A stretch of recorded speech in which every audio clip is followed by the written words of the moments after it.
There's a fear factor. A lot of times what I hear when patients come in is they don't like to go to the dentist for fear of being hurt. Here I take my time, I address their concerns. There's different modalities to keep them comfortable. One of the number one things to use is maybe a little bit of Valium. Dr. Carlson can prescribe that before we even start any treatment. We also have a gel that can keep the gums comfortable. It's not necessarily an anesthetic with an injection, but a gel that goes underneath the gums to numb the gum tissue so that I can go ahead and provide the gum therapy. Part of the exam, what I do is when I'm in the mouth, I take a look at the tissues all the way around. If I see anything that looks suspicious, anything that looks red or kind of ugly, so to speak, then I do a little bit more in-depth follow-up with questions. And we do a thorough oral cancer examination, check for any lumps, look for any discoloration, move the tongue back and forth. Underneath, we palpate underneath the mandible to make sure we aren't feeling any lumps. If there are things that look suspicious, then we follow up with some questions.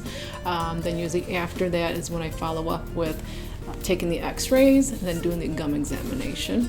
But that is one of the most important things that we do here is look for oral cancer.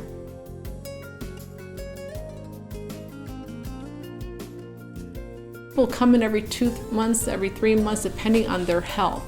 So the protocol for their treatment is dependent on them. It has nothing to do with insurance or anything like that. We take everyone case by case basis, how they are in regards to their gum health.